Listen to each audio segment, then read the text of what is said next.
If I was starting completely from zero and wanted to learn to code as quickly as possible, this is exactly what I would do. The first thing is to figure out my goal. It's impossible to make progress and understand why you're doing all of this work if you don't have an end goal in sight. You need to ask yourself, why do I want to learn to code? Maybe you want to make $100,000 a year. You want to work at a tech company like Google. Maybe you want to start your own tech company, or you just want to have financial, time, and location freedom and work anywhere around the world that you want. It's up to you, but you need to write that goal down and remind yourself of it every single day. So right now, get a pen, get a piece of paper, and write down what you actually want. Why do you want to learn to code, and how is that going to help you achieve your goal? Put this in a place where you can see it every single day and constantly remind yourself of that goal, because I promise you, this is a tough journey, things get difficult, and you need that reminder and motivation to keep going and remember why you're doing all of this work. Now, once you have your goal in mind, this will help inform step number 2, which is to follow a curriculum. You absolutely need to have a plan, and you need to know exactly what you're learning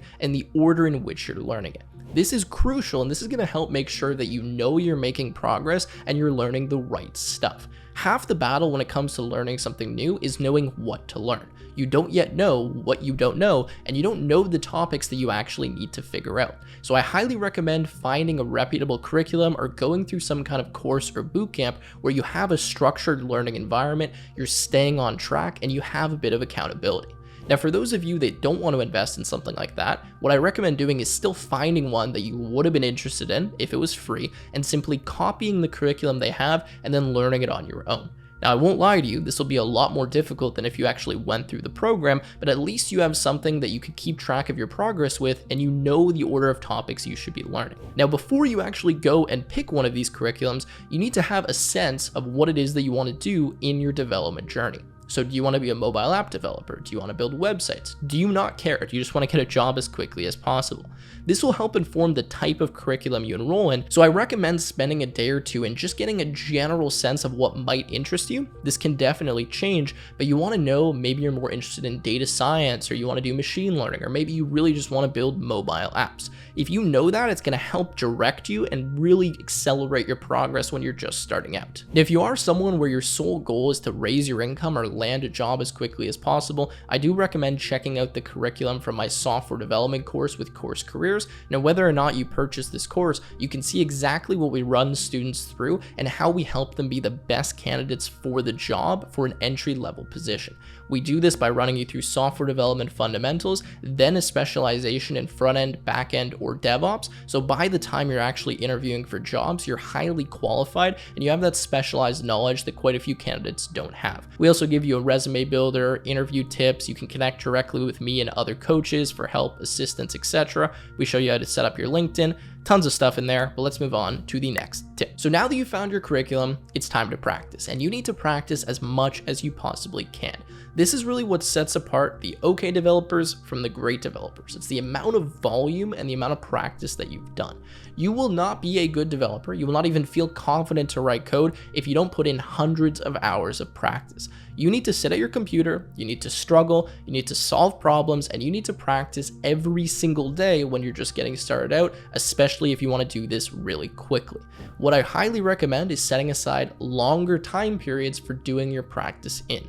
A lot of people, when they learn a new skill, they maybe do 30 minutes a day or 45 minutes a day. With coding, it is possible to learn that way, but it's going to take quite a bit longer. And you really want to give yourself 2 or 3 hour long periods where you're able to really get focused, you're able to have concentrated, deep work, and really feel like you're productive and efficient. So that means no checking your phone, no going on Instagram, no putting a YouTube video on. When I actually need to do serious coding work, I have no volume on, I put noise canceling headphones, no music, and I sit at my computer, and by the time I'm in 30-45 minutes worth of work, that's when I really feel like I'm focused, I'm dialed in, and I get quite a bit done. You need to be as focused and concentrated as possible. You need to eliminate all distractions.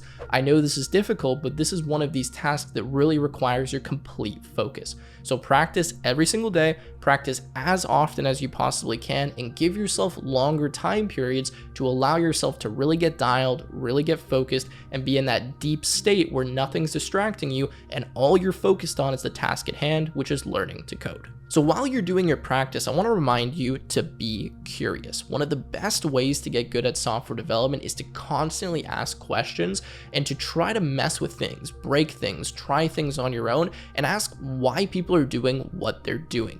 This allows you to really get a deep understanding of what's going on and to make sure you're not skipping over things that you don't fully comprehend. It's very difficult to get good at programming if you can't first master those fundamentals and basic skills. But a lot of times when you're watching videos or tutorials, there's going to be a bunch of questions you have that just aren't answered. So you need to go out of your way to answer those questions for yourself. Whether you do that in a community, whether you ask like a course instructor or something, or you go on Stack Overflow or use ChatGPT, or you look it up, it doesn't matter, but you want to constantly be curious. If you're watching a video tutorial and they do something that doesn't make sense, copy that code, mess around with it in your code editor, see if you can figure out how it works.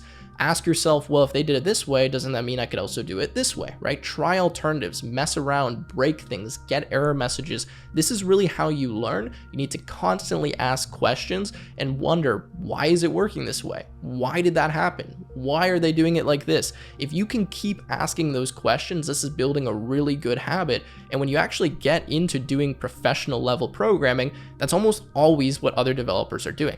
They'll read your code and they'll ask the same question. Why did he do it this way? I think it would be better to do this way. And developers constantly have conversations about why code is written the way it was, and if there's ways it could be improved, if it could be done differently, if it could be optimized, etc. So get in that habit early, be curious, ask questions. I promise it will teach you a lot. Now, the next thing that's important, especially in 2024 and beyond, is to utilize tools and resources. There are so many great AI tools and resources online that can really help speed up your learning and answer questions for you way faster than I ever could have got the answer when I was learning how to code. So ChatGPT is one that I'll recommend to everyone. While you're learning how to code, you should have a ChatGPT window open, and you should use this as your personal assistant and personal tutor. That means, yeah, you want to try things on your own. You don't want to just rely on this for everything. But if you have a question and you're really stuck, go and ask ChatGPT. Especially for basic concepts, this is great. It will answer stuff super fast, and it will allow you to paste in blocks of code and actually ask questions about it. So let's say you're doing some practice exercise and you see my official solution and it makes no sense to you. Well, you could take that solution, paste that into ChatGPT, give it the problem as well, and say, hey, this is the official solution. I don't really understand how this works. Could you explain it to me line by line? It will then go ahead and do that for you. So continuing, what's really gonna bring everything full circle for you is when you actually start applying your knowledge by working on projects. Now, I'm sure you've heard this before, but it's so important. I need to mention it, and I do mention it in pretty much every single video. At the beginning of your coding journey, you're gonna get bombarded with theory. You're gonna go through so much stuff. It's gonna feel overwhelming, and it's gonna feel like you're forgetting everything. The only way to really nail that into your brain, to remember it and understand why it's important, is to apply this into some type of project. So you do need to get through those theoretical parts before you can build something meaningful, but once you learn a block of content, or you've gone through a section, or you've done a few lessons, try to put that into a real world project. A lot of courses, at least if they're good, they'll include projects for you. They'll give you projects you can try on your own. They'll show you how to build them, but you really want to try being completely by yourself in a code editor with a goal. Your goal is to build this specific project. Once you have that, you're gonna ask yourself, okay, where do I start? What do I even do here? And you're gonna start having so many questions that you need to now go and figure out. And that is really what good developers are good at doing, figuring things out. So it's gonna be hard, it's gonna be daunting, it's gonna be overwhelming, but this is where you're gonna learn and grow the most, and you're gonna be able to take those theoretical concepts and apply them into a real world project. So I'm just warning you, your first few projects are gonna seem impossible. They're gonna seem really, really hard. That's the point. That's the goal. And you need to have that perseverance to go and figure out how to solve them. Use your resources, use AI tools, use Stack Overflow, Google, join a community, ask for help, whatever it may be. You are the one who needs to figure out how to do this, and you have the resources, or should have the resources, from the theory that you've learned. Now, lastly, I do recommend joining some type of community. This is important because when you're going on this journey, it's tough, it's daunting, you're gonna lose motivation, you're gonna feel stuck, and it's nice to have other people that are on the same journey as you that you can relate to, ask questions, and just feel like you're not alone. When you're learning this, you're not sure if you're the worst, if you're the best, if you're even going at a decent pace, or if you're making any progress. When you have other people that are doing the same thing, it kind of just gives you that peace of mind to know, hey, I'm not alone. They're struggling with this too. They found this difficult, but they pushed forward, and it actually gives you quite a bit of motivation. That's why in my software development course, of course, we have a community. You can message directly with me. And what I find people often do in there is actually post their struggles. And they'll say, hey,